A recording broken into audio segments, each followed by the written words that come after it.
So ayun guys, magandang araw sa inyong lahat sa Mari TV na naman. So ayun, kakatapos ko lang manood itong vlog ni Nanay Dida kung saan ibinlog ni Ma'am Nida yung unang araw ni Mia sa Laguna sa kanyang bakasyon doon sa Laguna. Ayun, so ito si Mia guys, isa talaga to sa pinapangarap ni Mama na mapunta na sa Maynila, no. Ito yung gusto talaga ni Mother na humalit kay Ninita simula nung umuwi si Ninita. So yun yung si Mia yung gusto ni Mother na mapunta doon sa Laguna. So mas maganda din ito para pagbalik niya next year is hindi na siya manibago. Kumbaga may karanasan na din siya sa Maynila, no. Kasi ito talaga si Mia, isa to sa may pinaka deserving na mapunta sa poder nila Tito Herns at Ma'am Nida, no. Kasi alam niyo naman, sobrang bait ni Mia talaga guys. At naalala ko yung si Mother, isa umiyak talaga si Mother dito. Kadalasan sa mga video about kay Mia, napaiyak talaga si Mother, lalo na yung video na alala ko na yung vlog ni Edito kung saan pinuntahan ni Edito doon si Mia, tapos ang nadatnan ni Edito doon is si Mia na kumakain ng tanghalian na naka-uniform pa, kasi si Mia medyo malapit lang siguro yung paralan sa bahay nila at uuwi siya kapag tanghalian nila, lunch break. So ayun, nadatnan ni Edito na saging lang yung kinain ni Mia sa tanghalian, nilagang saging. So yun, sobrang naawa doon si Mother doon at talagang napaiyak siya, no, sa pag-aalala ko. So sa wakas, napunta na din si Mia sa nila. Kahit bakasyon lang, at least pagkabalik niya next year is hindi na siya manibago, no. So sobrang saya din na talagang maranasan muna saglit ni Mia sa ngayon yung buhay nila Maylin at Russell dito sa Laguna. So alam ko maraming masaya talaga dito sa supporters ni Sir Paul sa desisyon niyang ito na pabakasyonin si Mia sa Maynila. Sa 4 million siguro subscribers ni Sir Paul, siguro lahat-lahat, no? Ayun, no, dito sa comment, lahat-lahat dito puro masaya para kay Mia eh. Talagang pabor sila sa desisyon ni Sir Paul na ito. Ayun, no.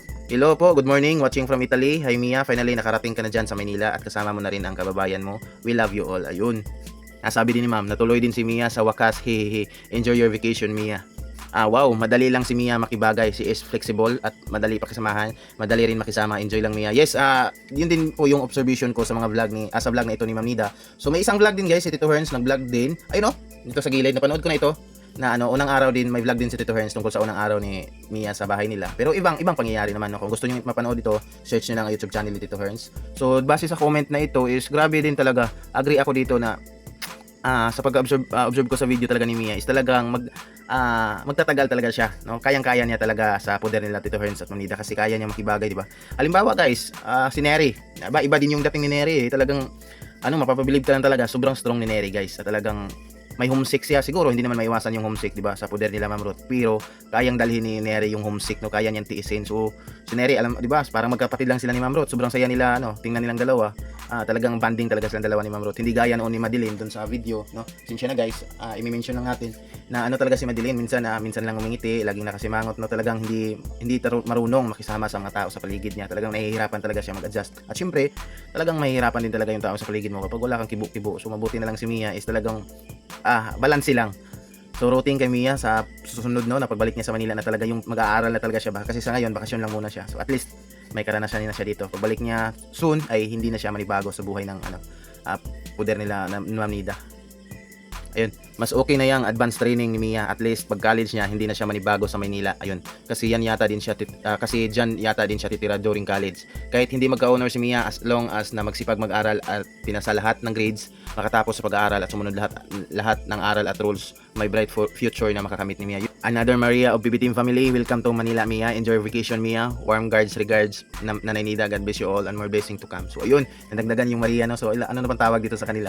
3 Marias, meron si Zenia eh. So 4 Marias, 4 Marias na, no? Diba?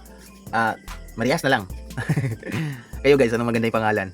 Good afternoon, ma'am. Napakabuti mo po sa kanila, kaya mabait din sila, lalo na ang anak mo po na si Sinea. So ayun nga, yung bilib din ako talaga noon pa ni Sinea. Ganon din si Mother, kasi 'di ba yung ibang anak mayaman is talagang may distance talaga. Yun talaga yung nasanayan natin kapag nakasalamuha tayo ng mga anak mayaman, na talagang sila din is iba talaga yung trato nila sa atin.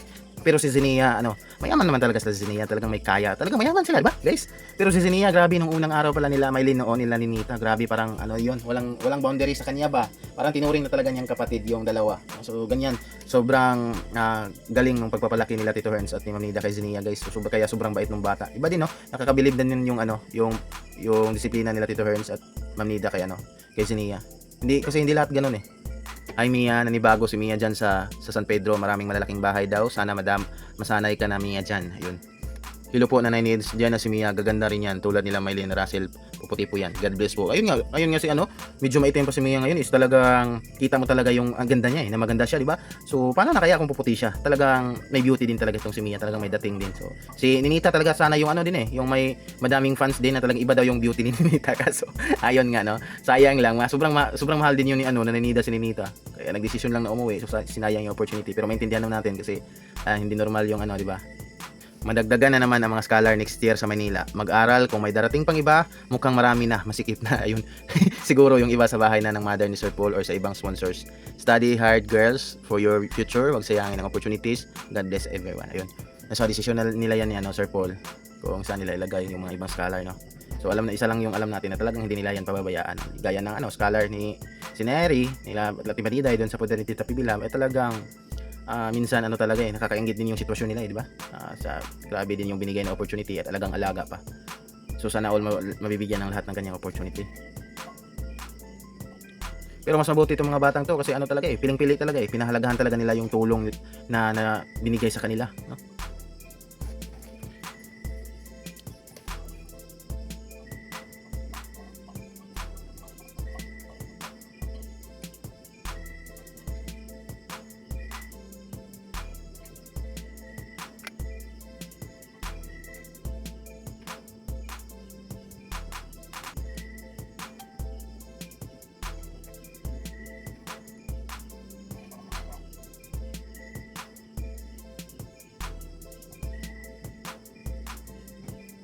Ayun, much better siguro gupitan yung buhok ni Mia hanggang batok or iklian kasi para tumubo uli.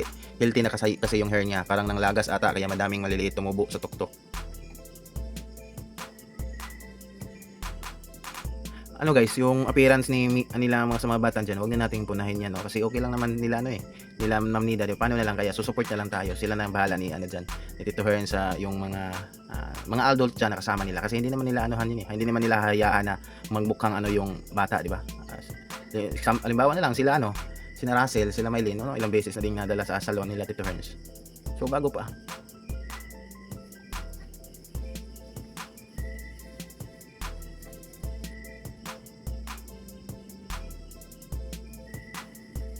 Ayun, back to For Marias na sila Ma'am Nida. May kapalit na kay Ninita, mas okay yan si Mia, madaling matuto, mabait din. Ayun, For Marias na pala yung tawag, no?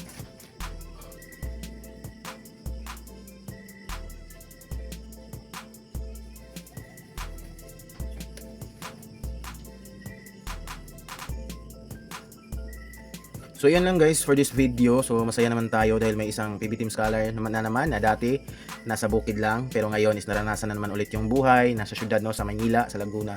So ayun, mas masaya kasi yung pinapangarap nating lahat as PB Team supporters na scholar, pinapangarap natin na makarating sa poder nila Ma'am Nida at Tito Herns ay nagkatotoo na, walang iba kundi si Mia, no?